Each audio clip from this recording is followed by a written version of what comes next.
We're back in Toronto once more for the Canadian International here at Woodbine. And this is a special one for me, inviting to Canada for the first time, one of my good friends here, Maddy Playle. Maddy, welcome to Canada and welcome to Canadian International Day. Thank you so much for having me. I've had the best week. I've been here since Wednesday. I've been up to all sorts of things and we're just having a great time. The enthusiasm of the crowds here is brilliant. It's great to be right in amongst the punters. And yeah, we have a great record in these two big grade ones as Europeans and as Brits. So fingers crossed there's some more success on the way. All right, so I know you're going to be a homer. I know you're going to root for the European horses, but interestingly, I know in the first race that we're going to cover, you're actually against one of the horses coming in from Europe. So we'll get into that a little bit. Wanted to show you a little bit around the track here. Obviously, the beautiful facilities here at Woodbine. You can see them there as the Racing Hall of Fame here. And today is significant, the Canadian International in particular, because 50 years ago, give or take a few days, a horse named Secretariat was here in a race that some people have said put Woodbine on the map, ran in the Canadian International. We're going to watch that race coming up in a little bit. Here you see an exhibit, the Secretariat exhibit here at Woodbine, which is expanding with sports betting, a large casino, hotel. The facilities here absolutely gorgeous. Maddy's gotten a chance to see some of them. We're going to get into all that, but we're going to also welcome in our first guest right now, Sherry, go Philly. Welcome back to Woodbine Live. Hi, thank you so much for having me back. And it's a pleasure to meet you. And you. This is definitely a very special day because we have the International coming back. I don't know if anybody realized that we kind of haven't had it. No International last year. International. So it's nice that we can actually kind of put an exclamation point on some of those international flavor that we have here at Woodbine. So it's nice to be back. It's awesome. So we have three races that we're going to show you here. The first is the EP Taylor Stakes, race 7. We can actually, let's see, are the horses, is there any movement here? There they are.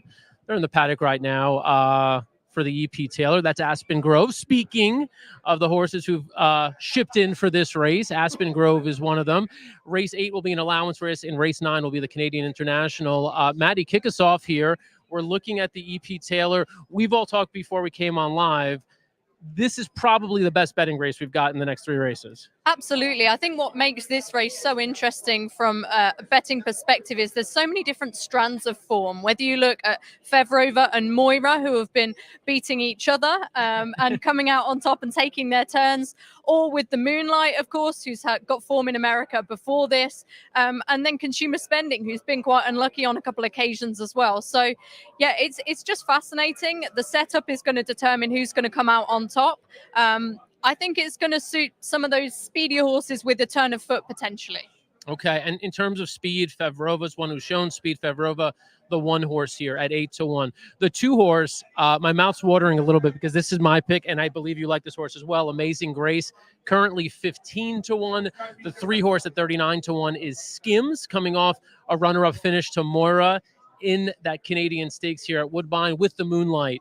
The Irish bred coming off a 6th place finish in the Dahlia. First time Lasix here for Charlie Appleby, who seemingly never loses at Woodbine. So with the Moonlight at 6-5 right now. Aspen Grove, the 5, 9-1. We have a rider change there. Oisin Murphy was supposed to ride today. And you actually were in touch with him this morning? Yeah, I was hoping that we'd get him on the show, actually. Oisin's great at talking to the media, and he's such an enthusiastic follower of racing. His knowledge is second to none. But sadly, his flight was delayed to Toronto, so he couldn't make it. But this filly, she's still very interesting. She's got a good chance, I think. All right, so Aspen Grove there at 9-1. The 6 is Moira at 3-1. The 7 is Consumer Spending, 6-1. The 8 at 44-1 is Atomic Blonde. Also comes out of that Canadian Stakes. The 9, Rocky Sky, Chad Brown, one of 3 runners he has here, 52-1. Holy cow. And the 10, California Queen, 54-1. Crazy odds board, Sherry. This is a wild odds board. I'm actually very pleasantly shocked at what I see. And I think, I'm obviously, my heart is with Moira. Oh, always. Right? And I think that 3-1 is really, really good value on her. she's been really up against it all season long. I know that on paper it looks like she's had a lot of seconds, but she hasn't backed down from anybody. And that's what I like about her. And you know what? She's battle tested. She finally showed that performance we've all been wanting since the Queen's Plate. Yep. She won the last Queen's Plate that we had before it changed over to the King's Plate. And she had such an amazing burst of speed. And we finally got to see that. I was waiting for her to do that transition from 3 to 4. And as you know, last year, she got disqualified in the EP Taylor, and she just lost by a neck to Rougier, who got on Lasix, and Kazushi ends up riding again for Chad Brown in the same connections. So I think there's a lot of storylines at play, but sentimentally, I would love for her to really be able to have another crack at this race because I think she deserves to be here. I don't think she's going to bounce. I think her previous performances didn't tell the full tale, and I've seen them all. Yeah, well, will she bounce? Let's take a look back at that Canadian Stakes that Sherry just referenced. More putting it all together. Pressure. Moira started to pass, is closing on the top trio gradually, and Atomic Blonde is last. They race to the 3.5, and it's Mr. Kari's a neck in front. Right behind is Fevrova. 3 wide Skims. 2 to Morris picking up the bit, and starting to wind up run is Atomic Blonde. Ready Lady at the back, and now coming forward Fevrova and Skims to join Mr. Kari's, and Moira looms on their outside really well, and she's got momentum deep on the track, and Moira has dashed past them all, and she's back with a vengeance, and Moira's spacing them here as race 3 in front of Fevrova. Atomic Blonde down the outside, flat up against the rail, and she's going to give them a galloping lesson in the Canadian Stakes. And wow, what a fantastic return to her best form. Moira just saunters in and wins as she likes. She's won it by 5.5 lengths. So can Moira build on that performance? Obviously, visually spectacular. Maddy, we've talked about a couple other horses that you like. Touch on those. Yeah, Consumer Spending for me is one of them. The other is Amazing Grace, who I know you're a fan of. Both of those, I think, are going to benefit from strong paces here. So I'm hoping that With the Moonlight is going to go forward under William Buick. I think that might happen because sometimes she can look a little bit like she lacks the turn of foot. And I just think if you watch back the Spa Stakes last time that Consumer Spending was 6th in, she was settled towards the rear. The race developed away from her. She was given a little bit too much to do, and then late on had absolutely no space whatsoever. Totally had to ease up close home. This is a filly who we've not seen what she's truly capable of yet, and I think today she could get those conditions. Amazing Grace, she's got that European background. She's raced a lot in Germany, and again, she's a strong stayer. I think we'll see the best of her late on in today's race. And her last time out run 3rd in the Flower Bowl was a really strong effort. Again, not a good setup for her, but I think that's going to change today. Yep. I like that. You're on board? I'm on board. Yeah. Yep, so I buy it. I was like, that sounds fabulous to me. Sounds great. Yeah. And it's nice to have somebody that can shed some light on some of those trips that perhaps we haven't got to see with some of the European runners coming over. Yep. So you're a wealth of knowledge. It's quite wonderful. I think we need to touch on Consumer Spending. I think that was someone else we all kind of That's what she was saying. Yeah. Yeah, I'm with you on that one. She just had one of the wackiest trips that I think I've seen last out. Yeah. And she should relish this really long turf stretch that we have. Yep. And I think once she gets going and finds that gear, she's going to really come flying at the wire. Seems well suited for the track. And now Amazing Grace, who we mentioned, I did want to flash back here to her most recent race. This is the Glens Falls. You see, we've highlighted Amazing Grace back here. It's going to get a little tricky because they've got a lot of trees at Belmont, right? So she keeps getting hidden by these trees. So we try to keep the spotlight on number 3, Amazing Grace. So you kind of see her there in behind the horse. They're pretty tightly packed, and they're going a decent clip, but nothing too crazy. Now coming out of this tree, oh, where did she go? Oh, there she is. She checked all the way back to almost last. So now let's go. Let's spotlight her again. Well, she stopped. It takes a lot to get restarted again. But what do you know? Amazing Grace at this point has no shot, right? I mean, she's going to be nowhere. Or is she? Keep your eye on her. Red cap on the jockey, black silks there, white sleeves. He's going to make a move here. And to me, this was staggering that she actually was able to find some room on the rail here. And she does ultimately get her nose down for 3rd. She's going to go off screen momentarily. But the fact that she's able to overcome that trip trouble and do that, to me, was super impressive. Now, that's the race 2 back. In her most recent, she's in a 4-horse race. Her stablemate is Parnack, goes to the front, and she's walking. She's obviously not going to put pressure on her. She's sitting way off of it, but still makes a really nice move late. Amazing Grace for me at 14-1. So you remember last time, Sherry, we found people. I know you ran bets for me. I'm going to have to find someone to go to the ATM for me, take out money, and then make a bet. Another positive on that is McCulloch came back to win yesterday. Oh, yep. And so that's another really positive form line. She was off McCulloch by what, half a length? Right. At most. So right. So I think there's, again, that's they're very flattering for her. Yep. And same thing, one thing I want to touch on too is Fev Rover, who... Do you think she's going to go forward today? You know what? That's the question. How's the pace? Because we've seen her come from off the pace. Yep. So, I mean, really, Castellano, who's won 2 here already and knows her very well, won at Colonial with her on the lead, he can dictate on what he wants to do with her. Yep. She was in a hot mess last out. She lost her race before she even got in the gate. So I'll give her a pass for that one because she's been in such tough competition. And she really it wasn't the Fev Rover we're used to seeing. And the fact that she managed to run as well as she did, I think is a testament to the type of filly that she is. Mm-hmm. She's so straightforward. From what we saw from her when she was trained in the UK by Richard Fahey, she was 3rd in a 1,000 guineas. So for viewers who aren't aware of what that means, that's our prestigious 3-year-old filly race right at the start of the season. Always showed a good attitude, was always thereabouts in the big races. And I agree. I think she's better than she showed last time, but this is a really hot contest. At 7-1, that is a very fair price on her. I think that's amazing. I like that you're both going for prices, both going for value. Obviously, I told you I'm on Amazing Grace, so I'm excited about that. There's Fev Rover on the screen there. Speaking of your favorite, though, we should give a little bit of shine to number 4 here with the Moonlight. You're looking at a replay here a little ways back. This is the Jenny Wiley back in April. She finishes 2nd here. Nice run, though, to a horse who had things really all her own way up front in Italian, who's kicking away there. The 2-horse. Fev Rover, though, nice finish, though. Excuse me, not Fev Rover, with the Moonlight kicking on there before her most recent, which was at Newmarket. That Dahlia Stakes, you mentioned before we came on live, you're just not in love with some of the competition that with the Moonlight's run with, right? Yeah, that was an excellent race. Via Sestina is a Group 1 horse and a very good one at that, and so is With the Moonlight. But even if you look back at her 2 Group 1 wins in Maidan at the start of this campaign, that form's probably not what you would expect if you're wanting to support a horse at her price at this level. I just think it's not quite reflective of what she's achieved. But listen, we know she travels well. We know that she gives her all, and she is very high class. But just at the prices, I'd be looking to bet elsewhere. Okay, there is a better price on Aspen Grove, who's coming in, has raced in the U.S., obviously, most recently in the Saratoga Derby.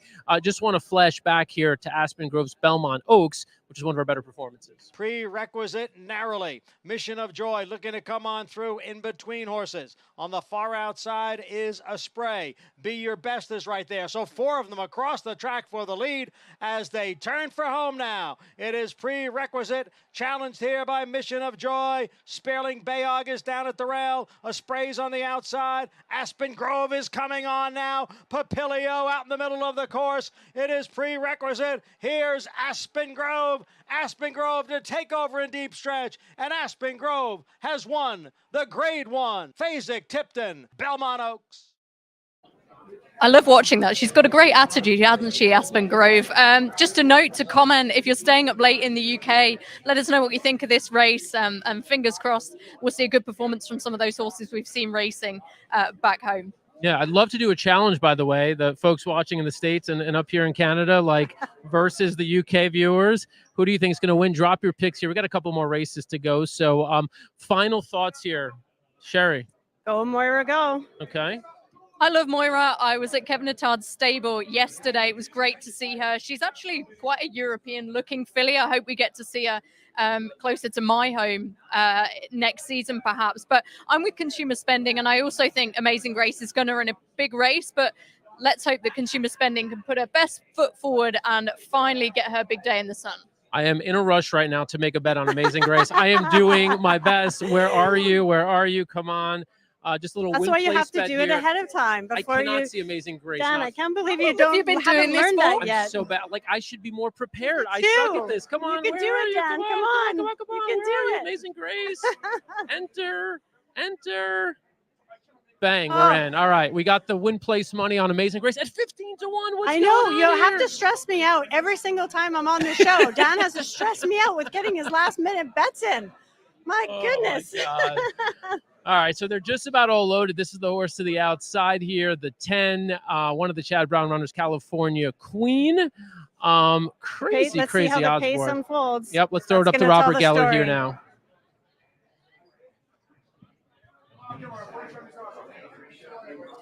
Video's coming momentarily. Bear with us, folks. It'll come up And here it's in just a Fev Rover second. in front. Up to second, Rocky Sky. They raced out by 2.5 to With the Moonlight, who's gone to third on the outside, 3 We might wide be from on a Skims. slight Amazing delay Grace here, on the and rail, I a length in think we still behind them, have our Aspen mics. Grove.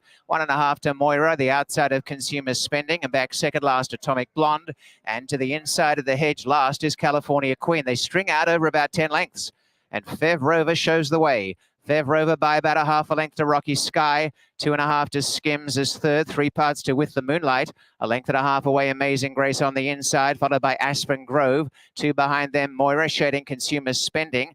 4 or 5 lengths away came Atomic Blonde, and the trailer remains California Queen, but out in front, Fev Rover. Out in the lead by about a long neck to Rocky Sky. A couple away in third placing Skims. Moving forward is With the Moonlight, Handy in fourth. 1 to Amazing Grace, scraping the hedge, and behind them came Aspen Grove. Moira's about 6 off the pace. On the inside, Consumer Spending. 3.5 to Atomic Blonde, and 5 away last, California Queen. They sprint off with Rocky Sky going to the front. Into second, Skims. They head to the half mile. Fev Rover's backing into third. Coming forward is With the Moonlight, and running home is Moira down on the outside. Amazing Grace the rail. Back in the center is Aspen Grove. 3 lengths away, Consumer Spending, and then Atomic Blonde and California Queen.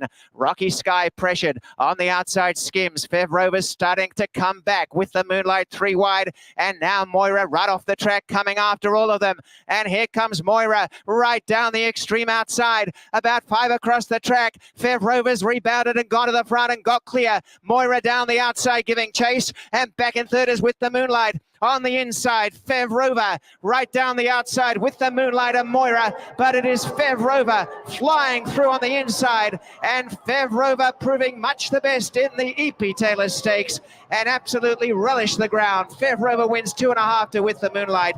Moira was third, and back and forth Skims, followed by Callum.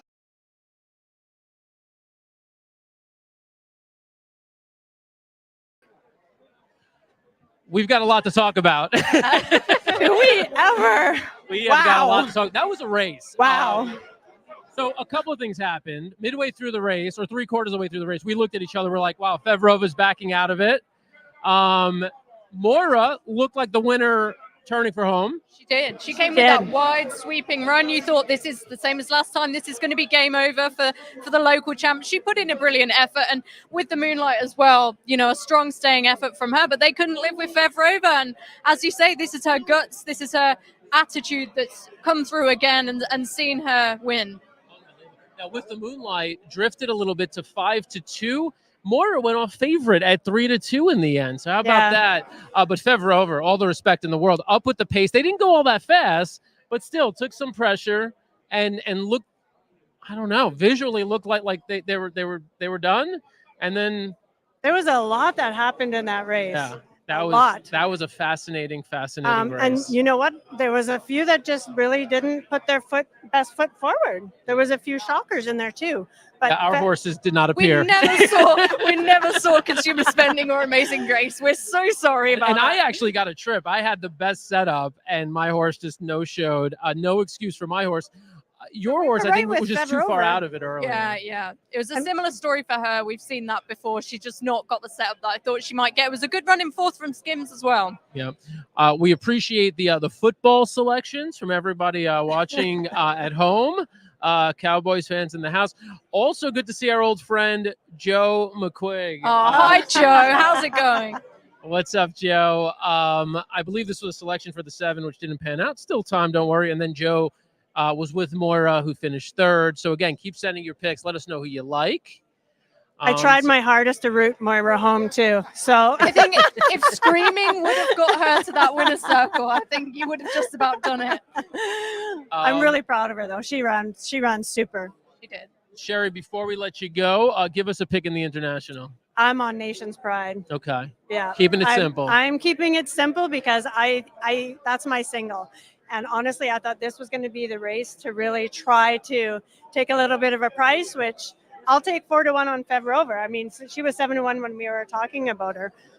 But yesterday, Algiers lost. Mm. So Anything can happen. anything can happen. And that's one of the best things about this weekend is anybody can show up at any given time and it can be their day. Well, the greatest thing, debatably, that has ever happened at Woodbine is that Secretariat showed up here 50 years ago. And if you don't know what happened, take a look. There he goes, Secretariat on the outside, heading around the turn. Secretariat has the lead. Kennedy Road is second, Twice Lucky is third, Presidio is fourth. It is all Secretariat. Get set. He's coming for home. He's coming to the head of the stretch, and he now in front by about 6 lengths with Kennedy Road second. The crowd is standing and they're cheering because this is his last race. He's in the stretch in a blaze of glory. Secretariat, ladies and gentlemen, he's all yours and he's coming to the wire. He's on top now by about 10 or 12 lengths. Secretariat has it, and it's going to be a race for the second money between Big Spruce and Golden Dawn. Secretariat wins it by 6. Come off the chair. Yeah. Well, Come off of it. yeah. Huge privilege to have with us now Eddie Maple, the man who was on Secretariat that day. I mentioned it earlier. You know, that race means a lot more than than any other Canadian international, in that it put Woodbine on the map. Certainly big for your career as well, Eddie. What is it like every time you watch that replay? Well, you know, just every race that horse run, it's in the back of my mind, and certainly what it meant to me to be able to ride him, what it meant to my career, being able to be on him that day, it was fantastic, and I never get tired of watching it, I swear. I spoke to Eddie a couple of days ago, and you said you still pull up that replay every 6 months or so, and you still feels the same just, thrill. You know, if I get depressed, feeling a little low or something, and then it just picks you right up. So I'm glad it happened to me. Well, you shouldn't be depressed, because when I was watching you do this like press circuit this week, I looked up and I'm like, is that Eddie Maple? I'm like, that is a good looking man. Like, he looks really darn good. What's the secret? I don't know. It must be the genes. Come on. What's this? Come on. What is it? Carrot juice? What is it? No, I exercise a lot. Uh-huh. Nothing strenuous. Tell us 6 or about 7 it. miles a day. What's the regimen? How much? 6 or 7 miles a day. Wow. Walking, and I've got a couple of corgis that enjoy going with me, and we just have a good time. When was the last time you sat on a horse? Just a couple weeks ago. Wow. I still ride, not a lot, but I still ride regularly. Fantastic. Yeah. It's interesting that we pulled up, the past performances, because it is, incredible to watch. Ronnie Turcotte's name obviously throughout, and at the end, Maple E, that's you. You were the last one on Secretariat. Aside, take us back first of all to that day. Just tell us what you remember and kind of the circumstances that led up to that. Well, I remember everything, and I'm sure you don't have enough time to hear that. We've got plenty. Hit us with it. It was just, the weather was terrible. I landed in Toronto the night before. I came from New York, so it wasn't like not used to cold weather, but I was a little concerned about the precipitation. If there was anything on my mind, it was that. Secretariat loved the firm course, and I was sure he would like this, but little question mark. Slept good. Didn't come to the track early, but came around noon. Had a long wait, but it was fun. It was fun. Yeah. And one of the little anecdotes you told me, which I thought was really sweet, was after the race in the winner's circle, you just bent down, gave him a pat and said, buddy, I hope your next life is going to be as good as this one. Yeah. Well, I kind of had that on my mind. It was such a big deal that this was his last race, but people really don't think about, well, what's he going to do now? What's he going to do now? And it was all going to be at the farm, and there was no reason for him not to do well, but the hands-on stuff that he had at the track, you just wonder sometimes if a horse gets a little depressed when they go to the farms for a little while. And that's why they gallop stallions. You know, a lot of times they gallop them 2 or 3 times a week. Seattle Slew, I think they got on him every day. But he was a little bit more high strung than Secretariat. So I imagine he had a pretty good life at Claiborne. Last year we had a horse named Flightline who took the nation by storm, not quite the same way. And jokingly, one of my good friends, Ren Carruthers, always gives me hell for this, but I was like, oh, Flightline, I think is the greatest horse I've ever seen. And she's like, stop it, stop it, stop it. Do you put anyone in Secretariat's class? No, you can't do that. I have to ask. I'm with Eddie. When he walked away, if you look at the awards that he got for 2 years of racing, Horse of the Year 2 times, Grass Horse of the Year, Champion 3-year-old, Champion older horse. Ridiculous. Yeah. I mean, they even have, I don't know if there's ever been a horse that was Champion Dirt Horse and Champion Grass Horse. That is staggering, right? I mean, and you're watching him do it on grass. Forget, I mean, this is a horse who made his name on the dirt. I mean, it is unbelievable. You don't see horses go both ways like that. Mile 5/8 on the grass here at Woodbine. Come on. Yeah. They just came off a 1.25 miles 20 days before. Yeah. Well, anyways. Yeah. He spoke loud. Now, I do want to say the one thing as we were watching that video, that replay, the one thing that stands out to me were the fans crossing over and running. God. I mean, like NASCAR. Yeah. Right. I mean, it really is like, you know, I think for me that evokes that makes me feel something emotionally. That kind of makes me feel something. That film showing them from behind, I never saw one on a big screen like that. And I mean, that one guy started it, and then the next thing you know, there was like 24 people behind him. I'm glad they stopped where they did. Yeah. But it is interesting. You know, you see it in, you know, college sports when a home team pulls off an upset, the fans rush the field. Yeah. We used to see it a lot more like, you know, around the Derby, the fans would follow the horse around. But to see it in a race like that, the fans actually coming out onto the dirt course and coming up to the rail of the turf course, I mean, that just shows you what that moment meant to so many people. And you know, I think it's still a story that resonates with so many people. You know, I wasn't around when Secretariat was, but you watch the film and you relive that time, and so many people from all over the world still connect with it. It's such a special story about special people involved as well. It must have been a great thing to be a part of. No question about it. Probably the greatest one event of my life. All right.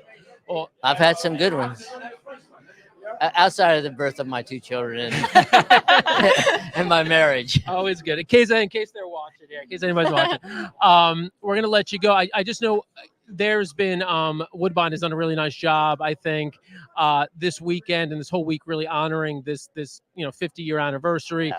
You did a signing this morning. You met with fans. Just tell us briefly kind of what that was like, meeting with fans this week and the Secretariat exhibit and all the rest of it.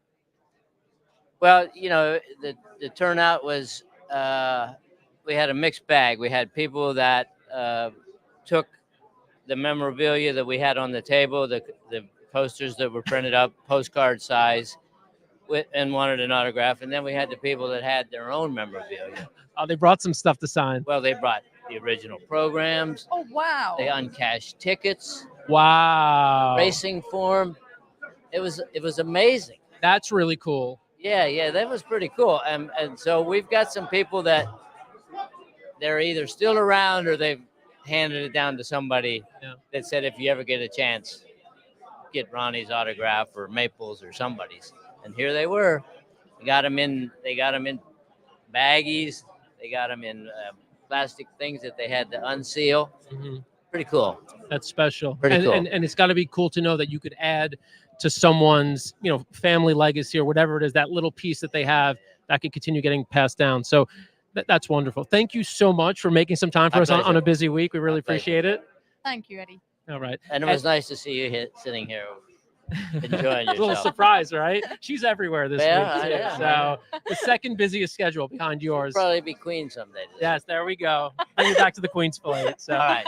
Eddie Maple joining us. Thank you, Eddie. Really appreciate your time. We're going to take a look here overhead at the grandstand at Woodbine. And, you see some of the fans getting ready here. We have an allowance race that will precede the Canadian International. We're going to get some perspective here from one of the best handicappers in the game joining us here on set from FanDuel TV, taking some time out of her day, Ashley Mayu. Ashley, welcome back. I like your setup. Mine was a little cold and rainy outside. Have you been outside for all this? Yeah. That's I had to wait awful. for Javier. After that ride, I had to talk to him with Fed Rover. I thought that was a huge performance. I thought she was backpedaling for a while, and that's what we were she kicked saying. on. It was confusing. Well, you can already do better than me and Dan have done in the first race. So I'm looking forward to seeing who you like in the next. Yeah, the next race here, you love it when you handicap, you like a price horse, and then they scratch. I really like Journeyman, maybe because I made a good chunk of change on him in the past, but this is a really tough race. I think there's horses with a ton of back class, and it's We've only wide got 5 open. horses. We got 5 horses. The 6 and 7 are both scratched. But there's still class in here. I mean, look at Rockefeller. I think this horse is kind of odd to me from a workout standpoint. This horse had a lot of works, had a break, had a lot of works, now finds the way to Canada. Yeah. Henley's Joy, we all know, has back class, but his record leaves some things to be desired, I guess is the nice way to say it. I mean, you're going back to 2019 for his big win. And I actually like one of the local horses, the 3 Cruden Bay. I think he's my top pick in here. Okay. Yeah, I agree. He's super consistent, isn't he? And Kazushi Kimura gets the mount, and he's been in great form over the last couple of days. For me, I'd rather go with a horse who you can rely on to produce their best, rather than a horse like the King or Henley's Joy, who have that class, but you just can't trust them.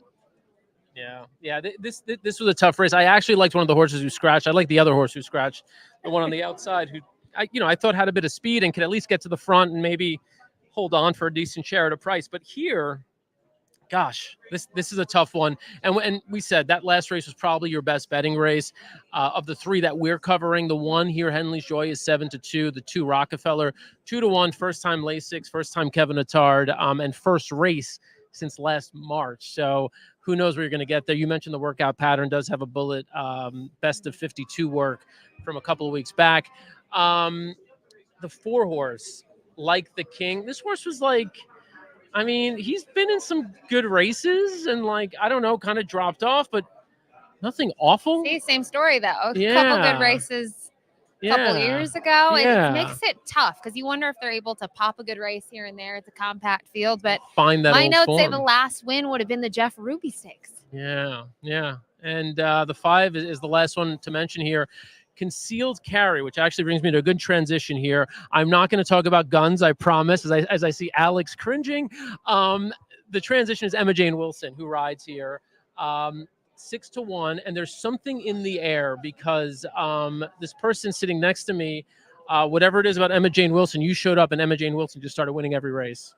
I love Emma. I really do. I had an interesting moment earlier on in the week, actually, because when I was doing work experience for the Racing Post, Emma was the first person I interviewed. That's wild. And it was an amazing experience. She's so cool. She's so talented.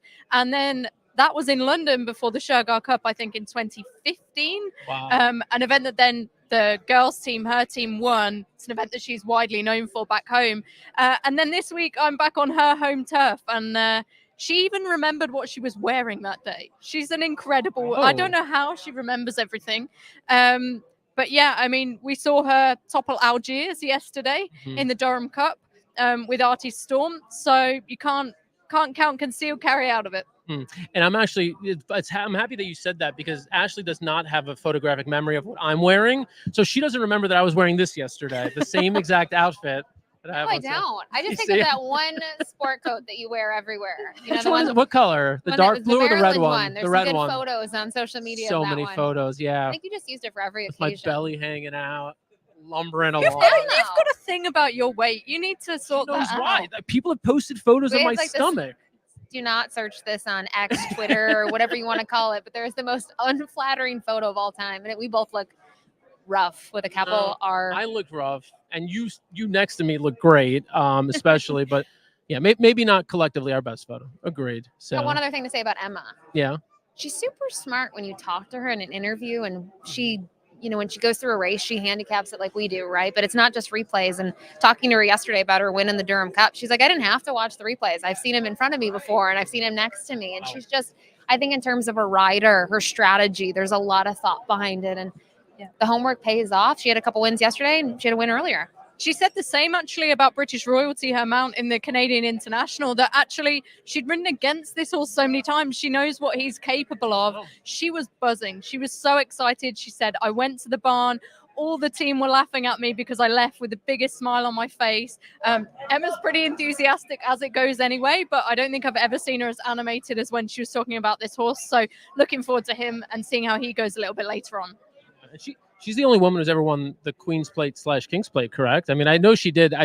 She's certainly the last woman to do it as a rider. Yeah. So, and a woman's never won the Canadian International. That would be so special if it could happen today. Yeah, that could be her. She could make double history there.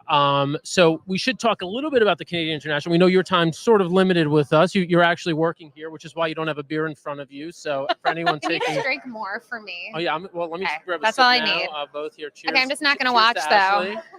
Like, come on. Sorry. If you're in the chat, Can I ask what the beer choice is? It's a Stella, of course. At We're Woodbine. honoring the Stella Terrace. You have to. You have to. Stella Terrace. Looking at the international, Ashley, let's start with you. And we've got a couple of replays here. We could cut to a couple of horses. Let me know where you're at when you started trying to envision how this race might unfold. I think a lot of us look to Nation's Pride, right? That's all. That's it. I'm done. I could talk to you about maybe 30 minutes about the Near Arctic, which I think is the best betting race. I know you guys, that's after We want the you international. picking that too. You give it to us. I just think looking at Nation's Pride, obviously what he was able to put together last time in Germany with some moisture in the course. I don't think, obviously, this isn't yielding, but it's been raining and they've been off the turf for several days until today on the EP Taylor to save it and preserve it. And how do you knock this horse? I think even when you go back to the Breeders' Cup turf and you go, okay, well, he finished 5th. A lot of trouble in that race. I just think he's the class of the field. I actually, though, curious to get your thoughts a little bit on the other horse coming in from Europe on the outside, the Roger Varian trainee, Royal Champion. This is a horse that I could see, at least getting a piece here. Yeah, I could definitely see that. He's a really talented horse. We haven't really seen the best of him yet at home, I don't think. He won the Duneside Cup at Ayr, which is probably the furthest he'd have travelled up to Scotland in the UK. But judging by what connections have got to say, he's taken this first trip really well. He won the Wolferton Stakes at Royal Ascot earlier this season, 3rd in the York Stakes last time, where I thought he shaped really well. He travelled strongly, and then the race just got away from him late on, but he can undoubtedly do better than that. I do think Nation's Pride is going to be a tough nut for him to crack, but Roger Varian, he's won the EP Taylor before. He doesn't bring too many over here to Canada, I don't think. So he's a horse who needs taken seriously, and crucially, I think, similarly to Nation's Pride, this trip over, we should say, 10 furlongs, a mile and a quarter for the first time since 1986 is really going to suit him. They've both got turns of pace, and Royal Champion 2 is going to love the decent ground. Whenever you see him on a surface in our context, in our environment where there's any juice in it, he doesn't like that, and this should play perfectly to his strengths on that front. You mentioned Roger Varian not coming here much, won the EP Taylor here in 2018 with Sheikha Rika. Did I say that? Yeah. All right. 6-1 in that race. Turned out to be her final career race, and then came back in that same race in 2021 with Waliak and finished 4th. So 2 tries, 1 win for Roger Varian. Speaking of Royal Champion, though, let's take a quick look back at her Wolferton win. Highland Avenue looking for a gap. Rado Bark held together. Royal Champion. Buckaroo being delivered on the outside. Saga is under pressure and still with a few lengths to find. A furlong and a half to go. Royal Champion now is launching an assault on Bolshoi Ballet. Then Highland Avenue and Buckaroo. Solid Stone and Saga. King of Conquest running on from the back, but it's Royal Champion that leads inside the last furlong. It's a length and a half clear of Bolshoi Ballet, Buckaroo and Highland Avenue. Royal Champion in front here. 50 yards to run in the hands of Jack Mitchell. And Royal Champion wins the Wolferton to Bolshoi Ballet, Buckaroo, Highland Avenue. So that was Royal Champion winning 2 races back at Ascot. All right, so we covered those 2 horses. Who are we missing? I like Adamo. I might be out of my mind here. I'm in Adamo. I think you might be a little bit. I want people to look at Adamo here, making this wide move at Colonial Downs. This is the first race back in a long time. Looks like okay. No, but the horse on the outside just too powerful, too much that day, and he does flatten out a little bit. That set piece going by. Santon finishing 2nd in the Arlington Million for a first race back. I want to say that was almost a year off, 10 months off. I didn't mind that race. And Chad, interestingly, he only wins at like 10% here, which is bad for him. He doesn't win as often. I mean, his runners, I'm trying to think what they did in the last race. They didn't. I mean, the one you like didn't fire at all. I don't think the ones on the outside did anything. I mean, muddled maybe the pace, which was not quick by any means. So he's 0 for 3 today with those 3 you don't starters. see him here often either. You I've been don't. here a couple times this year with runners, and Chad hasn't been here. I think it's a testing ground for him. He sends them here. What's left in the tank? What can we do with them? Where can we go next? Do we need to retire them? Do we need to send them elsewhere? And that's the only downside with Adamo for me. Otherwise, I think just in terms of class, after Nation's Pride, it was Adamo. I'm gonna ask one question about the Arlington Million. Yeah. He loses ground, right? He has to go wide, but set piece was further back and was able to angle out even further and get the job done. Do you just think that's a fitness thing? Yeah, no, yeah. For me, it's like, it didn't matter what the circumstances was. Set piece might have won by 10 lengths had he had a better trip there. I just think off that long break, I wasn't expecting much from Adamo, even though he went off as one of the favorites there. And so, I just think second race back, I mean, he's bound to improve. Also, getting back on Lasix here. His last win was on Lasix in the UN last year. So that makes a difference. I mean, he's raced 4 straight times, hasn't run well off of Lasix. Maybe that turns the light on for him a little bit. So that was my thinking there. There are a couple of other horses coming out of Colonial races as well. We can get to those in a bit. I don't want to go through the whole field. I want to save a little bit for the International as we come up to it. Rockefeller, this is did you get a coffee? Oh, that's wonderful. I don't drink coffee. You know this, right?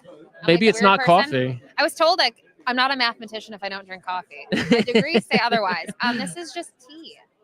Oh, it's tea. Okay. Girl after my own heart. And nothing in it, just tea. No milk, no cream, no sugar. No tequila. I don't know if I've ever had tequila and tea, but haven't? No, but maybe I'll try that in about an hour. A couple of comments here. Dinah Drive can beat them. I love that one. This is it. You want to read this one? Yeah, Dan is always out of his mind. He just happens to be able to handicap very well. I like that. Okay. There's a compliment in there. That's our buddy, Sean Patrick Nolan. SPN. Best. Yeah, if you want to bet Mohawk too, he's got the scoop on Mohawk. I was at Mohawk this week. Yeah. So let's do it. Let's go ahead. I want you to take us through your week. We've documented it here. So here you are very arriving. Embarrassing for me. Yeah, incredibly embarrassing. Treated so well, I should say, by Lindsay Bax and all the team here. That was Niagara Falls. And actually, speaking of which, Dan, I have a present for you. No presents. Oh, man. Here's you with Robert Geller, who's joining us in a little bit too. No, you cannot. That's me at Mohawk. What is that? Oh, is that from Niagara? Put it on. It's the City Cruises poncho. Oh my kept God. as a souvenir. I'm gonna leave. You're in a wind photo there. What is that wind photo? Tell us about that. Yeah, Lady in Red. So it was just an amazing opportunity. We just happened to be here and we were welcomed in by the trainer. And I've never been in a win photo before. So, yeah, it was very, very cool. She was very brave and courageous. And Connections were so gracious to let us gate crash in on their fun. So thanks for that. You said Lady in Red, right? So you're going to be about the man in red. Yeah, so what am I doing with this? You want me to put this on? Absolutely. All right, give me a second. This may take an hour, so hold on. We'll man the fort in the meantime. It's very, what would they say in fashion? Avant-garde or something? Yes. I don't know if that's what that is, by the way. I mean, where's the start? Come on. So this is not going to... Have you been to Niagara Falls? I have, because I grew up in Buffalo, so it's a really close drive, and it's so cool to see. Maid of the Mist is fun. There's this Cave of the Winds is another thing. Look at you. Yeah, it's fantastic. I've never been to Niagara, but now I kind of feel like I have. This is even wet. Why is this wet? Is this beer or is this Niagara water? Probably Niagara water. We got pretty soaked, as you can see from those photos, but it suits you. Looks good. I'll keep this on for a little while. What do you think, Ashley? It's a good look? It's My a look. eyes pop? It's a My look. eyes pop on this? Yeah, it's a look. All right, so we'll keep this on. And then you were also at the harness track. Tell us about that. Yeah, Mohawk. So I've only been trotting racing once before in France, which is quite big over there. But yeah, just a really different experience. As it is coming to Canada, it's just great to see how other jurisdictions operate. So different from in the UK. Obviously here you have backstretch barns. I saw Kevin Attard and Moira, I was said earlier. And yeah, the trotting as well. You can get really up close and personal with the horses, and it's just so interesting to see a different discipline and all the different, you know, jargon that goes with that, and trying to understand the rules. I feel like I'm starting all over again. I need someone to tell me what to pay attention to. But yeah, any opportunity to be at a track and see these horses up close and personal is just great. And it was a really fun night out. Really fun. Nice. You know all about that world. You know about the Meadowlands too. We've been there. Yeah. Some rough nights there. There was some rough Firing nights on other tracks such as Turfway Park in the middle of winter. I was like, Ashley, give me some numbers here. Give me some numbers. I need to bet. It is different though. The jargon's different. That one always gets me. If I say the wrong thing, driver, jockey, I'm like, go darn nuts it. on But you. it's just different. And obviously the big thing too is courses, right? When you think here, your main track's a mile and a 16th typically, right? There you can have half mile, 7/8 mile. It's different. Yep.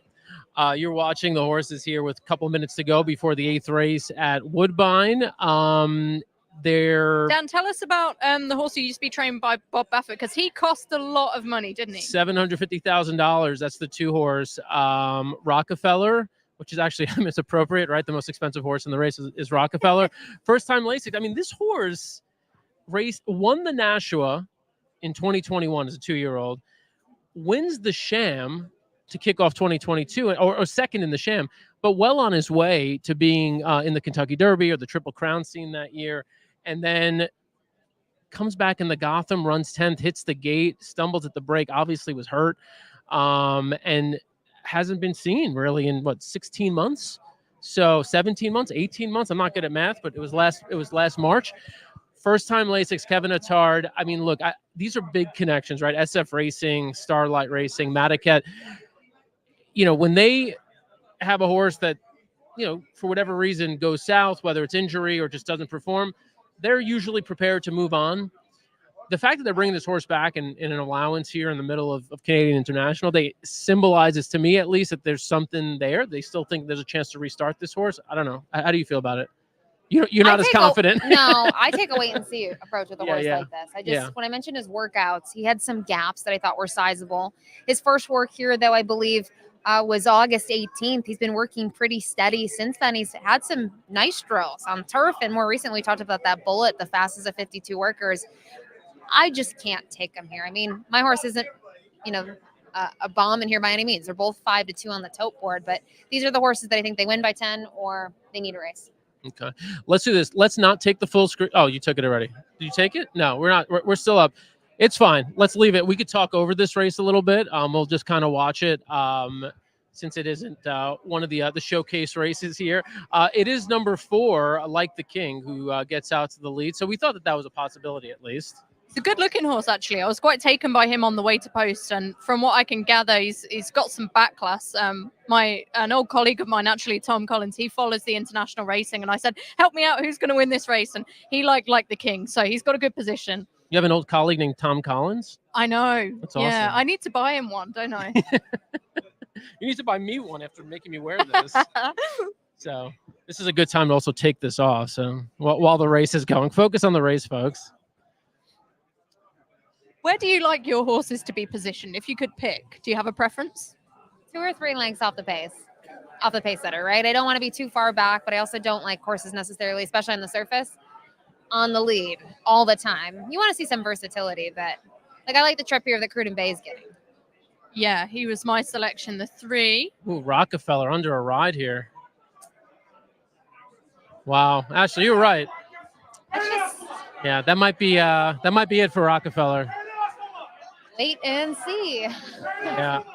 Now, if Emma Jane Wilson wins at 11-1 and you didn't bet on this, I'm going to be very disappointed. Me too. Come on, Cruden Bay. Ooh, I tell you what, this one horse making a little bit of move. I don't know. It's Henley's Joy? No. This is why I should have listened to my good friend Tom. Like the King holds on over Cruden Bay. So is that now 4 wins for Javier? Yeah, he's having a day. So and earlier he was able to do that on the front end. And he's riding a little bit of a sneaky horse, right, in the International with English Conqueror. I think that horse could be on the lead, right? I mean, that's the. I think so. And Yeah. I looked at, I think the time form pace projections. That's Yeah. what they project on the Yeah. front end. And I actually think that race last time out at Saratoga, it's not that bad. Bad. When you look behind it, Cross Border, he's got some back class. He came back to win next time out. I believe a stakes race for about 200,000 in Delaware. I don't know. I think he's sneaky. Yep. We've got some more comments here, encouraging people, obviously, who are watching, drop in the comments. This race, the Canadian International, used to be good. It was worth $1 million. Now it's a watered down race to Raleigh. So not good. It's not worth enough, but it's a good betting race, right? I mean, for me at least, and it generally is a good bet. I think if you can beat Nation's Pride, which I'm going to try to do, then it's a good betting race. I mean, it's tough, right? When you see a race like that, or I see the Near Arctic. I mean, I think the Near Arctic, when I look at the field, is a bigger field. Yeah. I seriously think if I sat down, I could make a case for 8 horses. But I do think if you think you can beat Nation's Pride, which we look at the other Euros the last couple of days, they haven't won. Nope. Maybe you can beat them. I think as well, also, there's been, there's a lot that the race has had to overcome in recent years in terms of COVID and different things with getting horses quarantined and over here. So it could just be that the race needs to reestablish itself. I think stepping back to the 10 furlongs looks a good move. That's going to be attractive to many people when it comes to trying to produce a stallion. And I think, I think the race is still a wonderful race. I mean, Nation's Pride, he's looking at becoming a 3-time Group Grade 1 winner. So that just tells you the sort of class that's involved. All right, I can't talk you too off Nation's Pride, so no, good luck. I guess I'll not waste my time. Jamie, where's the boss? Is he around? Is that it? That's it? We're done? Bring him on whenever he gets a chance. So you've got to go back to work. Go back to work. Yeah, that's sad. I don't want to lose you. Well, hopefully I'll see you after. We're going to see you later a couple on. races. We'll make cocktail plans to celebrate hitting. Hopefully a big try in the Near Arctic. That's what I'm Did going to bet. Yeah, who? What's your pick there? I like Oceanic. I know he hasn't won this year. I thought the race, though, 2 back here locally was really good at the distance. I like him. I can make a case for Saffie Joseph Jr.'s horse. Yeah. I know Kentucky Downs is spotty. I feel like horses love it there or they don't. He loved it. Does that mean he can translate his form here? I'm not sure. But you know me. I like to single horses underneath that, you can criticize it. Crazy bet structure.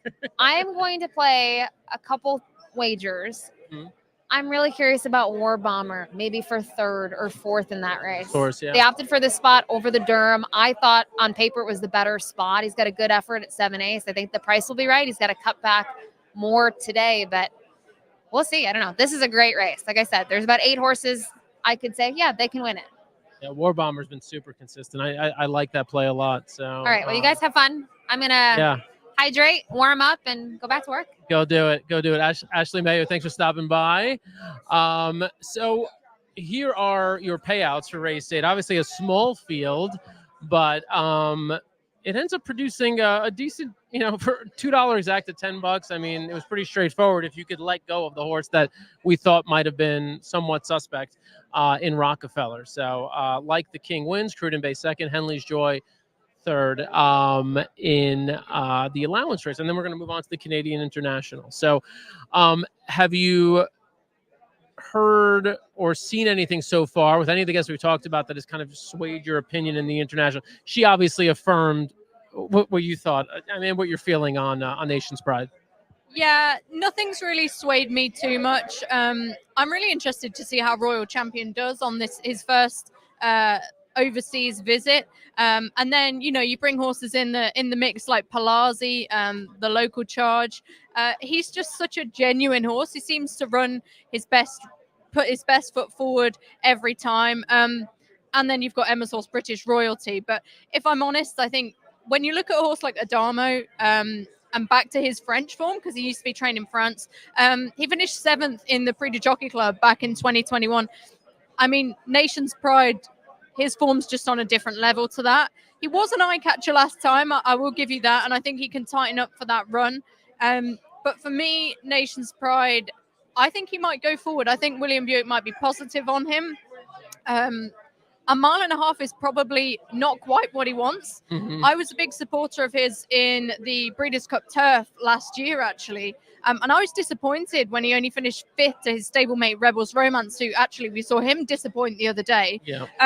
But I just think that wasn't the real Nation's Pride. He raced a little bit keenly early on.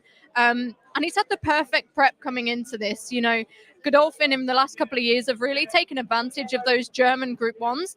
And they are good Group 1s. And we've seen Nation's Pride earlier on in the year. He beat Zagre. Zagre himself went on to win a German Group 1. And of course, Fantastic Moon, the horse who finished behind Nation's Pride last time, went on to run a really good race in the Arc. So I just can't really see beyond him. He's a straightforward horse. And to be honest, I wouldn't be surprised if we saw a mega performance from him today. Yeah. Interestingly, a number of the horses that Nation's Pride has run in North America hasn't been on Lasix. I don't know that he was out. These are probably non-Lasix races as I'm looking at them here. First time Lasix. Do you have any opinion on what that might do? Like, I mean, obviously it shouldn't hurt, right? I mean, it shouldn't, but then you look again, we revisit the Algiers scenario, and he was receiving it for the first time yesterday. I think for me, I try and look at the variables that I can analyze and I can control, and Lasix is hard for me to get a handle on. So I think you've got to take it into consideration. But I'd rather look at the evidence that I know I can trust. Yep. Palazzi is a horse here. Now we're getting the first look at some of the odds here for the Canadian International. You got the 1 at 70-1. That's British Royalty. The 2, Dynadrive. The 3, Palazzi. I mean, that's the shortest price up until that point, until we get the Nation's Pride at 16-1. Very interesting horse. Won the Singspiel last out. And is getting a little bit of love here at 60-1. Nation's Pride, though, 1-5 at the moment. The 5 horse at 25-1 is English Conqueror. We talked about him a little bit. The 6 horse is starting over at 50-1. The 7, Adamo, the horse that I mentioned, I like a little bit at 9-2. And the 8 is Royal Champion at 7-1, who we also watched the replay of a little while ago. So, this race goes through Nation's Pride. And all of your inquiries at Woodbine should go through this man from here on. This is Michael Copeland. Thank you for taking some time here with us on ABR. Well, thanks for having me. It's an exciting day today. Lots of energy in the building.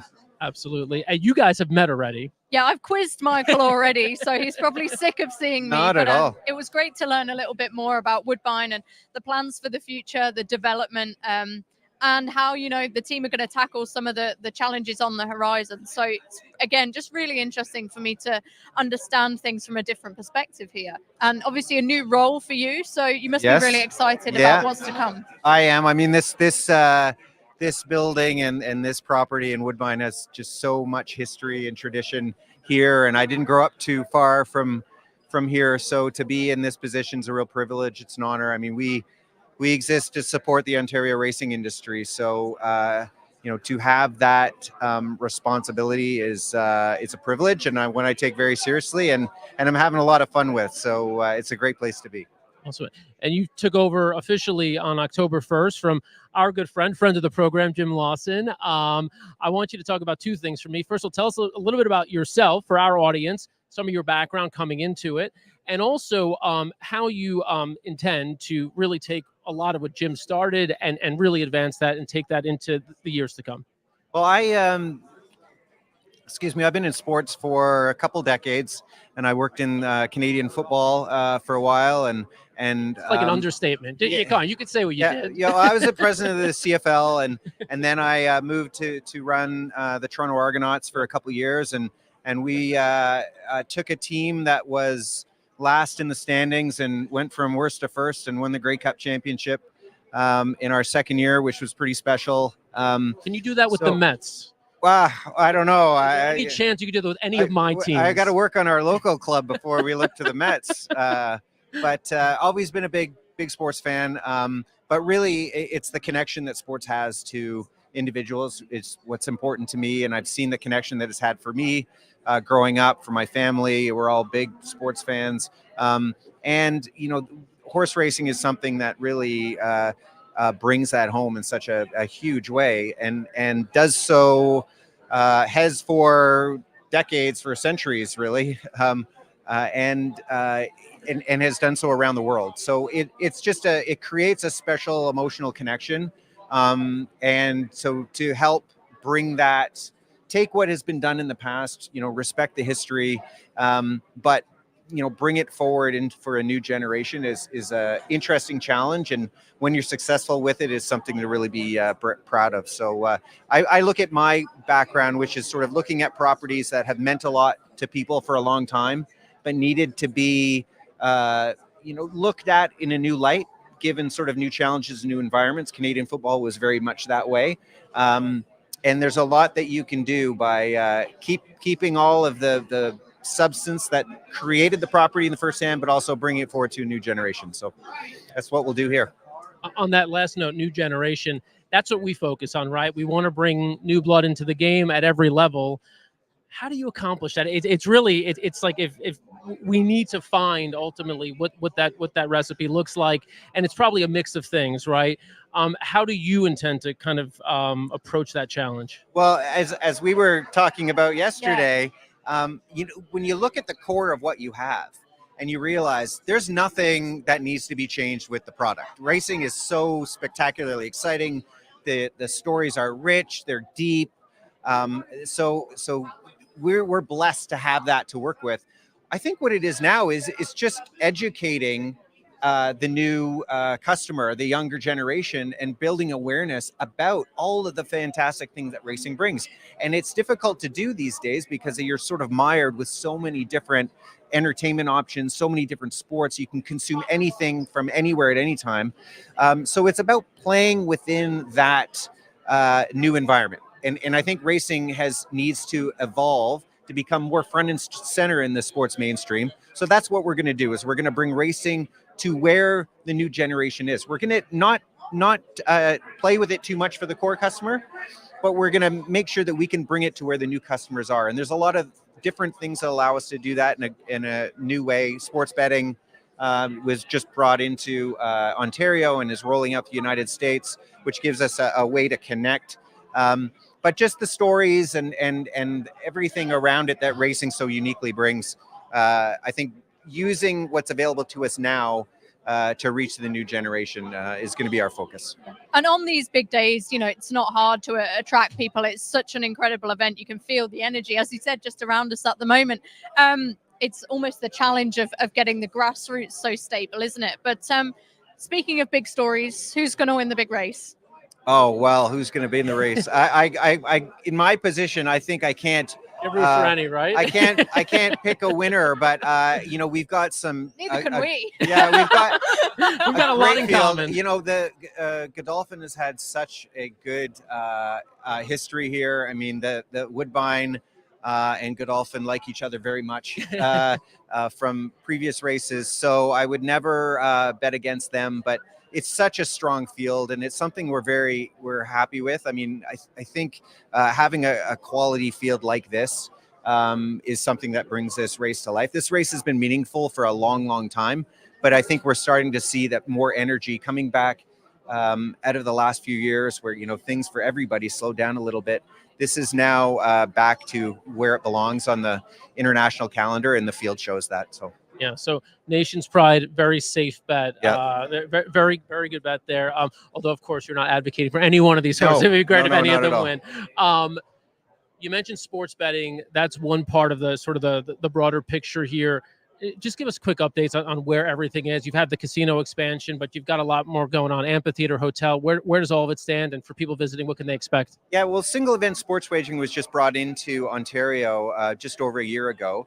And as part of that introduction, horse racing, fixed odds horse racing was exempt.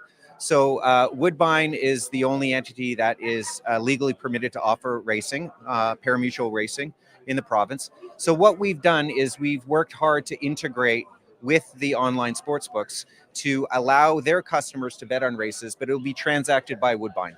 So, and what that accomplishes is that the profits from it would stay with Woodbine and then be put back into the industry, because that's all of the profits that we generate go back into it, support Ontario racing. But to the consumer, it'll be seamless. So we have a partnership with Bet365. We've had a successful launch and been up and running for a few months now. We have an intention of eventually rolling out to other online sports books, and hopefully any licensed sports book in Ontario should have racing front and center. So this is a way that we can make the sport accessible beyond the super energetic days and exciting days that we have here, but it allows us to have a connection with the consumers and how they're now interacting with sports online in this new way. So it's been a really successful integration. We're excited where it's going to go. I've got like a million more questions for you, but I know you've got other things to do. So I mean, if I had a beer in front of me like you do, I'd stay here for as long as you want. We're on manners. But I'll ask you one last thing, just because, you know, for people who haven't been here before, you've been blown away this week about the facilities. I mean, just the whole thing is spectacular.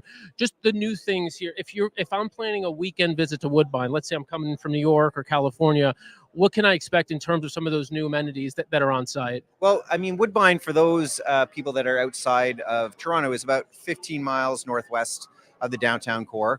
But along with the racetrack, there's a state-of-the-art casino that has just opened within the last few months. Yeah, okay. So it's a great facility. And in addition to the casino itself, there's a 450-room luxury hotel. There's a new 5,000-seat concert venue that will be opening towards the end of the year. So a really amazing entertainment complex that's joined to the track. And then at the track itself, you know, we have these new areas that we're trying to build to cater to, you know, different groups. So we've got our Stella Artois Terrace, which is the best view of the track and an outdoor space. It's getting a little chilly at this time of year. It's always touch and go at this time of year, but in the summer, there's no better place to be. So, and then, you know, the rest of the property that we're on here, it's a 680-acre property, and we have plans to develop that property with retail and with employment and with homes. You know, there's a real need for housing in Toronto. So this is going to be a new city that's being built here. Wonderful. And all of it is for the benefit of racing. So, you know, it's going to be vibrant, it can be exciting. The track is going to be at the center of it, which was very important to us. So the track will continue to be the jewel, but within, you know, a whole new property that's going to bring something new to the people of Toronto and everyone that comes to visit, and ultimately supporting racing, which is what we're all about.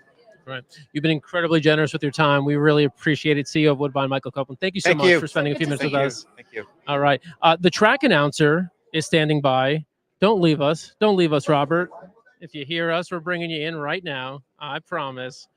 There he is, Robert Geller. Robert, you have us? I do. So what's it like here? Canadian International, about 15 minutes away. How are you feeling? Feeling great. I mean, this is a fabulous day, and we're seeing really great shippers, and I can bring you up to date that I'll announce it shortly. You'll be the first to know that Adamo has been awarded the best turned out horse. For the groom, it's Miguel Diaz. There you go. Okay. Yep. I'm excited about this race. I mean, all of the races are great. Any chance in the world that we are getting past your favorite here, Nation's Pride? I do like Nation's Pride. I do think this horse will win. I do respect the opposition, but we're talking about a really, really class horse who I think, you know, has proven himself in travels across the world and is really suited to the distance. I think they've targeted very cleverly a race that will be able to be potentially a springboard back to the Breeders' Cup, and I thought was very unlucky last year. And I think that Nation's Pride has a lot of reasons to live up to all the expectations. There's always a question mark. I mean, we've got horses who are well performed against him, but I do think he'll win.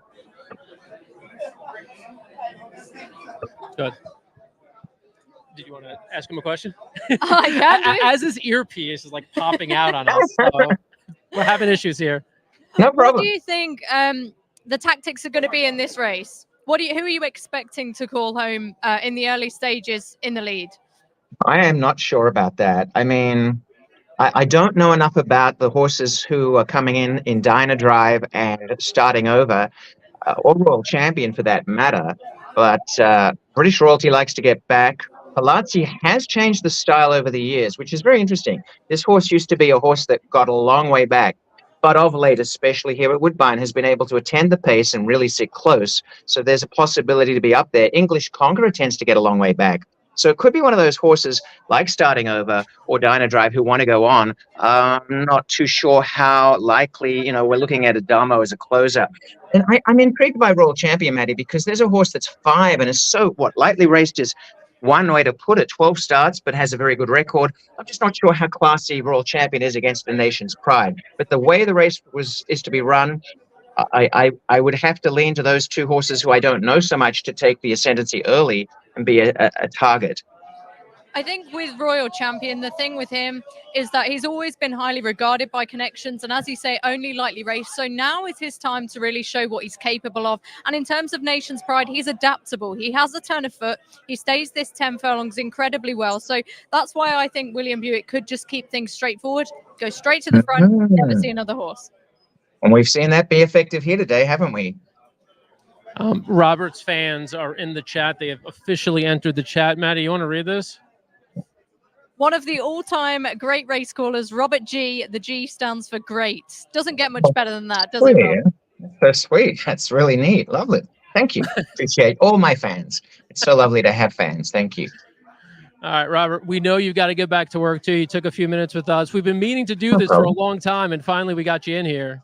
I know, and I'm excited because I think this is one of the classic races, and Michael was mentioning that, and I think that Woodbine really is such a fabulous EP Taylor turf track. So I think it's a really interesting race because it really does suit horses who ship in from Europe. But thank you so much for having me on, and I'm excited about that and then the Arctic Stakes to come.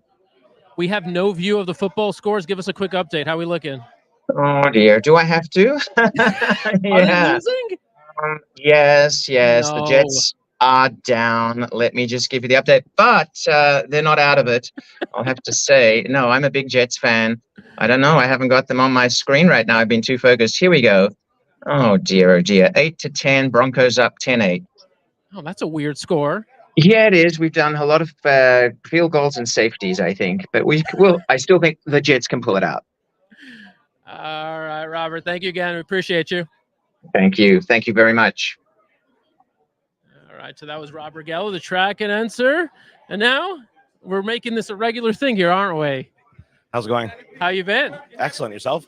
Good. Have you met Maddy yet? Have not. Maddy Nice Jordan. to meet you. Very nice to meet you. So we were talking earlier, Kazushi Kimura, Sophia? Sophia Vives. Only 2 right now, right? Yeah, Declan moved his tack down to Kentucky. Okay, you have a lot of questions about jockey agents.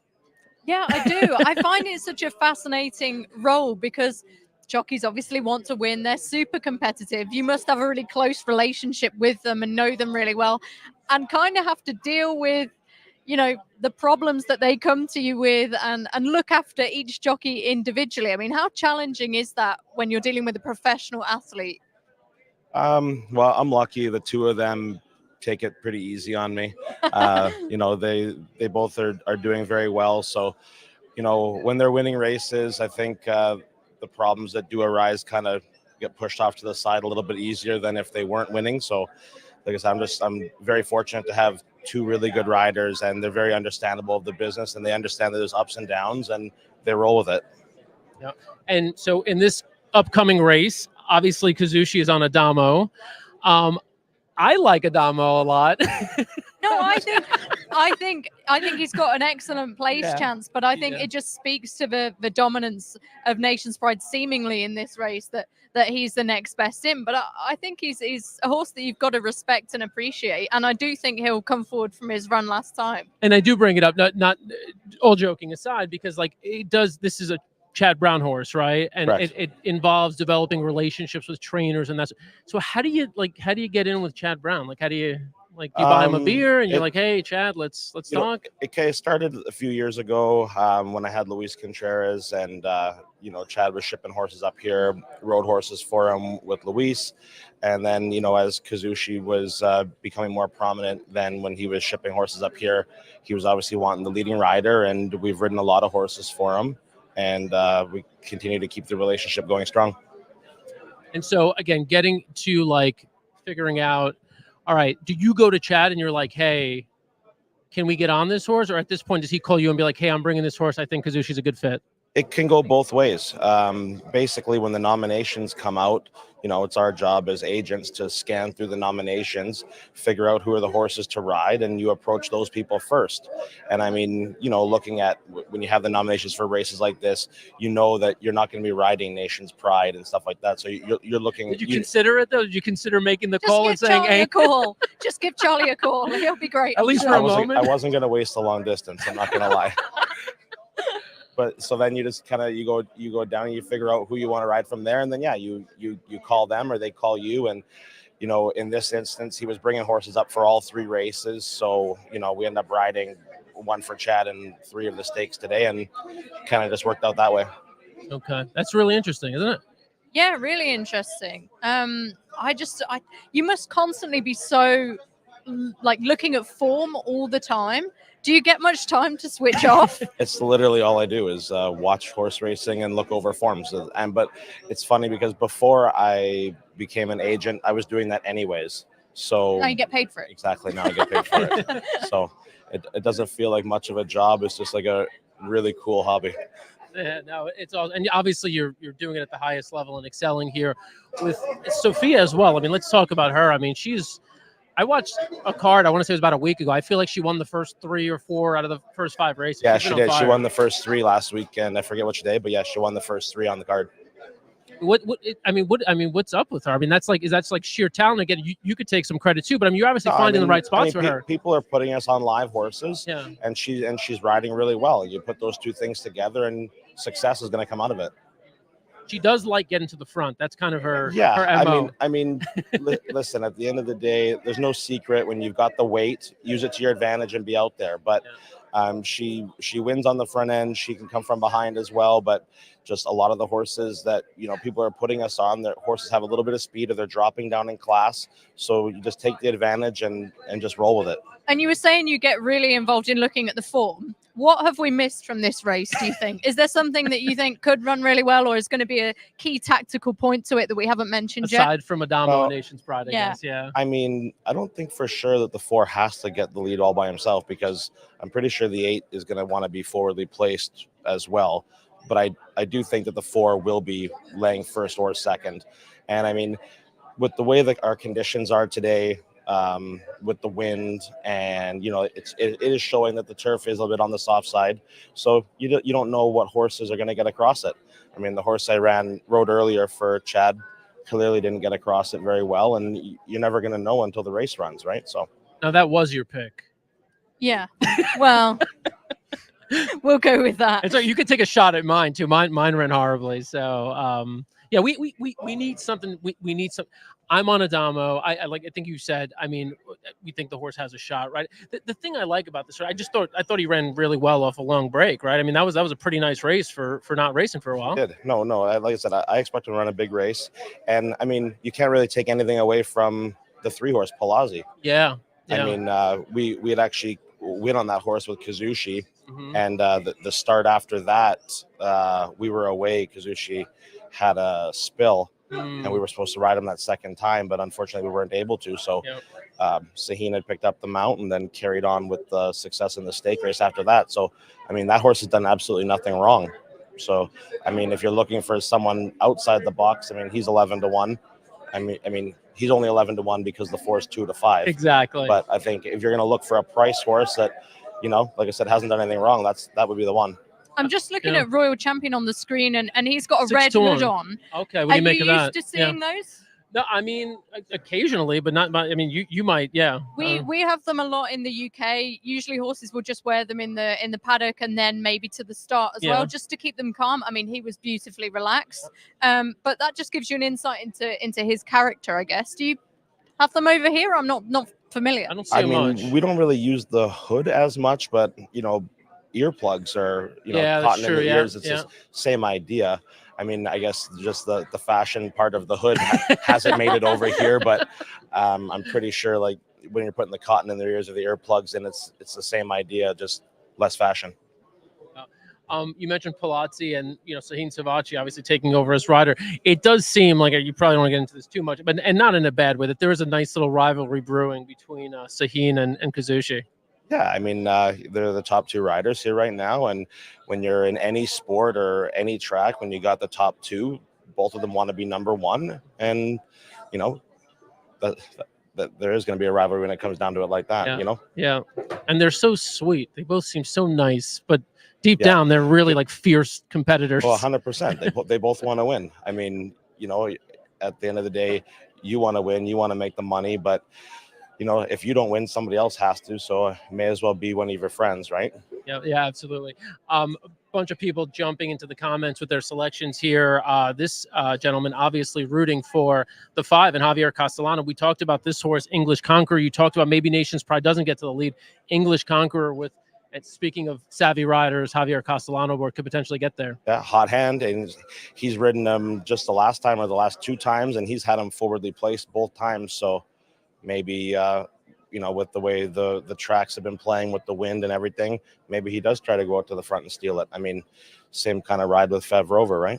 Yeah, and that was an incredible. I mean, that was Fev Rover. I mean, she ran an incredible race there. That was impressive. Career best has got to be from her. I would think so, yeah. And she's run some good ones recently. So just talking about the odds here briefly.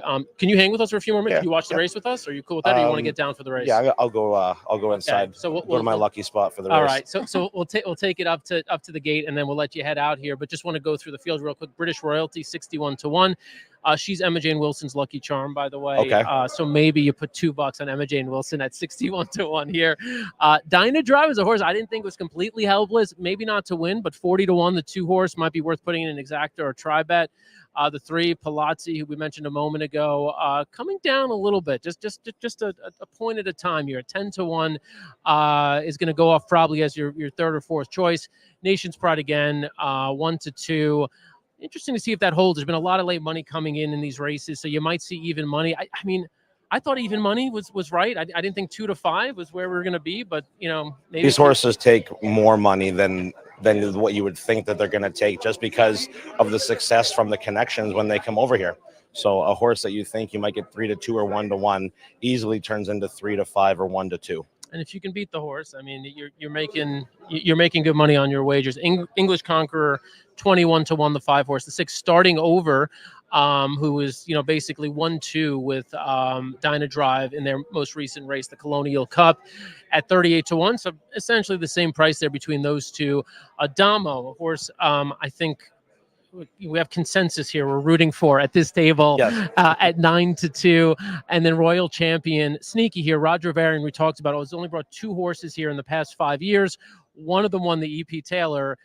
Will this be a second winner out of 3 starters? Royal Champion with James Doyle aboard, first time Lasix, coming off of a Group 2 third place finish at York, and we showed you that Wolferton win earlier. What are your final thoughts here as you're looking at this field approach the gate? Yeah, I think I look back to when this race was last run, and I think about Walton Street striding away with it for Charlie Appleby.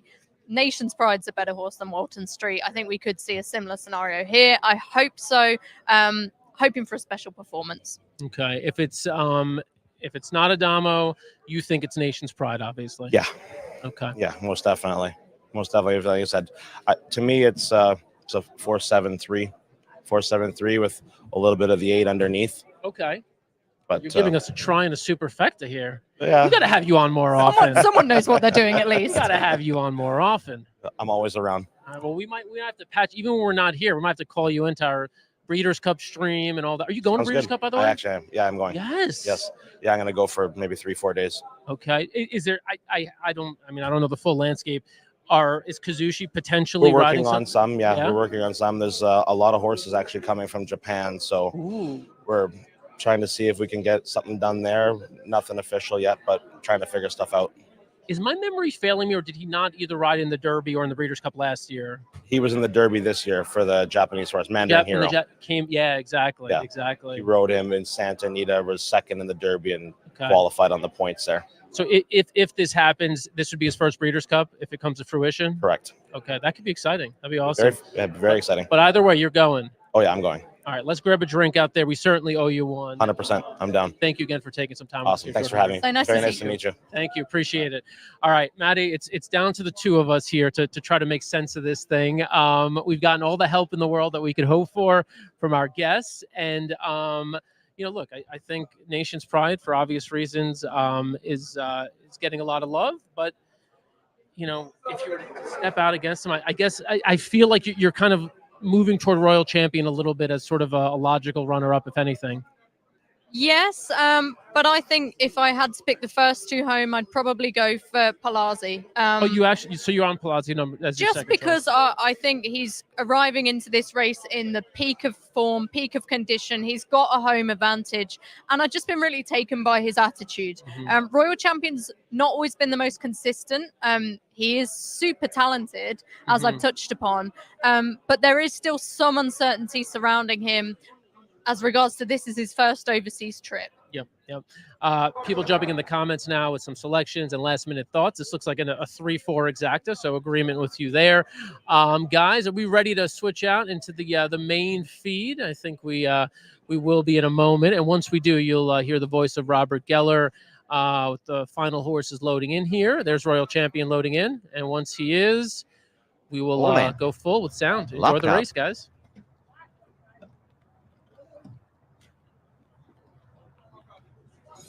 On their way in the Canadian International, and a very nice beginning for Palazzi. An English Conqueror showing up, and over on the inside, British Royalty and the Greys starting over as move forward, and coming forward from the extreme outside too is Royal Champion, and is keen to go right across and take away the lead from starting over, and darts clear at a good pace. Royal Champion sweeps into the backstretch in the Canadian International by 3 lengths, going to second, Nation's Pride. Starting over is third, behind them English Conqueror the centre.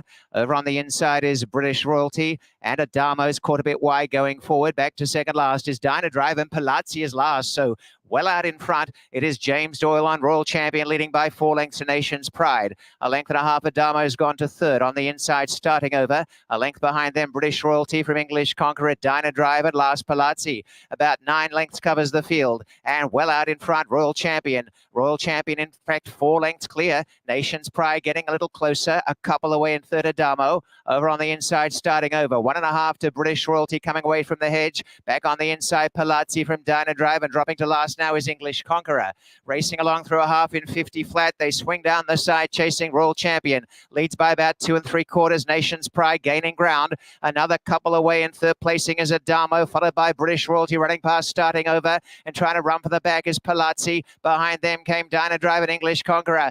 Out in front, Royal Champion, a length and a half. Nation's Pride to the 3/8 in second spot. In third, Adamo. Finishing on is Palazzi, and then British Royalty. They turn, and Royal Champion's kicked on, and James Doyle has some more left here on Royal Champion. Leads by 2 lengths or 3 lengths. Nation's Pride is now asked to rustle up in second, and battling away is Adamo, but it's a 2-horse war at the moment, and Royal Champion's lead being whittled down gradually, a length and 3/4. Nation's Pride coming on. Nation's Pride coming with every stride, getting the leader now, and Nation's Pride's taken over and will come away and win the Canadian International. A very impressive display, and it's William Buick at Nation's Pride, 2.5. Royal Champion a gallant second, 6 away at Adamo third, then Palazzi, English Conqueror, starting over, British Royalty, and Dynadrive was last, 2-3-65. That was a race. That was awesome. Yeah, I think we were all looking at each other there and saying, is Royal Champion going to sneak away, pull this off? What a ride from James Doyle. And also, this is really interesting because James is Godolphin's second jockey. So he also knows Nation's Pride very, very well. And there's going to be an interesting dynamic between him and William for obvious reasons. Royal Champion, though, what a ride. I mean, he was so far clear at one stage, but William, he then got Nation's Pride into a really lovely position. He had to work for it, though, and his class shone through in the end. That's all class, right? We have mentioned throughout the show and throughout all of our shows here the name Lindsay Bax, and now you can finally meet the woman we're talking about here. Lindsay, thank you so much. We've thanked you a million times. We wanted you on set. We'll take off the screen just to give you a little love for all the love you've given us this whole season, really. It's honestly, it's our pleasure to have you guys here at Woodbine. We love the fact that you guys love our sport of horse racing so much and bring it to the world. I mean, really, that's what this is about. It's International Day. It's amazing to watch this international field all year long. And to be able to highlight the great racing here at Woodbine. You guys just do such a great job, and we love having you here. Thank you. I wanted to show this too. I will not thank you for getting us addicted to these things. Literally, so here we go. Like, This is what Lindsay puts in our bag when we arrive. So naturally, go home 3 pounds over every time. They're gonna have to roll me onto that plane after all the food I've been eating this week. Yeah, it's gonna take some effort. I think I'm gonna be putting up overweight. Oh my! Well, when you come to Canada to race and to participate in all of these different events and whatnot, we have to give you some Canadian love. So this is what we try to do, and we have Coffee Crisp that have become a ridiculous fan favorite with you guys and everyone else here. No, they are not a breakfast bar. I have them with coffee every time I can. So. But they're great. I mean, between that and ketchup chips, we just love to find little things that are uniquely Canadian and make sure you guys, get a little Canadian love while you're here. It's awesome. I mean, we did have Eddie Maple on, no maple syrup, but we did have Eddie Maple on with us. So that's sort of all things. We've got this thing here we could show. Tell us about that. Where did you get these from? We actually went to Niagara Falls. Oh, you got this from Niagara? We got it in Niagara Falls. Oh, okay. So we got a moose, a Canadian beaver, and a polar bear. So, I mean, what more Canadian type of things do you want? All right. So you did bring me an actual gift from Niagara. It wasn't just the poncho. We did get you an actual gift in Niagara. Well, that's sweet of you. Thank you. All right. So, Lindsay, always bringing the gifts, bringing the love, and we just wanted to show you some love back. Thank you for being amazing to us all meet long. No, thank you guys for coming and honestly supporting the Woodbine product and horse racing. We all love the sport. So where we can put our best foot forward and give back to you guys for doing such a great job. I'm just so honored that you guys are here and you guys are so easy to work with. And hopefully we'll have you back again next year. All right. I was going to say, we've got British horses 1-2. Does that mean I get a return ticket? Can I come back? I mean, seriously, look at this. There's hardly a horse bred in the U.S. here. So we've got Palazzi. You have to go down to 4th to find one. These were the horses we kind of. I mean, we're not bragging, right? I mean, they were the logicals. Yeah. But it did play out. This race played out, I think, as we expected. And that's what you want from a top class race. You want the top class horses to be involved. You want to legitimize the form. And you want to think about where they're going to go next. We're going to see Nations Pride at the Breeders' Cup. We're going to see Royal Champion there. They've both done their credentials there. Absolutely no harm whatsoever. And these are two horses who can really advertise their talents on the global stage yet again. You mentioned where they're going next. Where are you going next? How do people keep up with Maddy around the world? I don't even know where I'm going next. As Lindsay would tell you, I've been terribly unorganized this week. I'm heading home tomorrow evening and straight back to work. So looking forward to it. Back to work. And what are the next, in terms of European racing, what's on the horizon for you? Well, we are getting excited for the Breeders' Cup now. A lot of things, as with this weekend, it's turning international. Melbourne Cup as well coming up. Oh, yeah. You were asking me off air earlier on what horses we could see at the Breeders' Cup. Highfield Princess is the most wonderful story. If you're not familiar, I urge you to look it up. She's a mare that sort of came out of nowhere. Her form wasn't exceptional. And last season, she won a remarkable string of Group 1s. This year, I think she'll be running in her 8th race of the 8th or 9th race of the campaign if she turns up at the Breeders' Cup.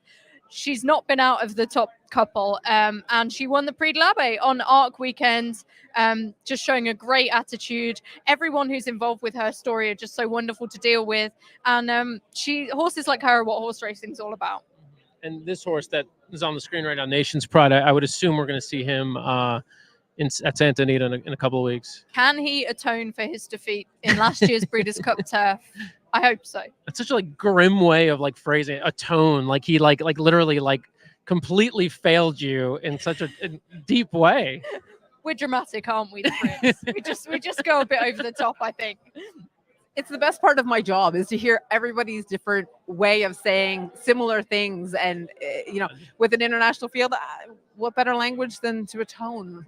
Will he repent for the awful performance that we saw? Here are your payouts. Obviously, they're going to be a bit light with your favorites on top. Their Nations Pride Royal Champion. But there they are. And here we are. Closing this out here at Woodbine, another really, really fun show to wrap up what's been a season of fun shows at Woodbine Live, Canadian International. We were here for King's Play. We were here for Woodbine Mile. We were here for Woodbine Oaks Day, which was Play Trial Day. A lot of fun beginning to end. I didn't find any winners today, but I've had a couple along the way. You put people on some very live horses. It was tough to cash in that race unless you really, really hammered the big one. Yeah, but sometimes it's just about watching these great horses, Just you know, enjoying perform it. up to Yep. their abilities, and that's exactly what Nation's Pride's done. And yeah, the future for him is incredibly bright. Sorry, I'm a degenerate gambler, and I went back to the gambling stuff. Anyhow, want to thank our entire video team and production team who has been out throughout this whole process. Right now behind the camera, we've got JD Mitchell and Alex Probst. Let's not forget about the vacationing Greg Charkoudian, who's so sick that he's probably watching this on vacation. You have issues, Greg. Turn it off. Turn it off. Just want to thank all of our hosts that have been out here, all the guests that have been on with us over the past couple of months. And again, want to thank Lindsay Bax and the entire team here at Woodbine for their incredible hospitality and support. And thank my co-host today, who was brilliant. Maddie, Thank you so much for having me. It's been an unbelievable trip. I've loved every second. Thanks. All right, we'll get you back here soon. So for now, I'm Dan. This is AVR. This is Woodbine Live. We'll see you next time. All right, we got to run that banner, which is actually my job. My bad. I'm doing that now. Sorry. Bye, guys. It's America's original sport, and no one covers it better than americasbestracing.net. From the sport to the lifestyle, the best races, horses, and destination venues, cocktails, gambling, fashion, and more. americasbestracing.net is a sport for you.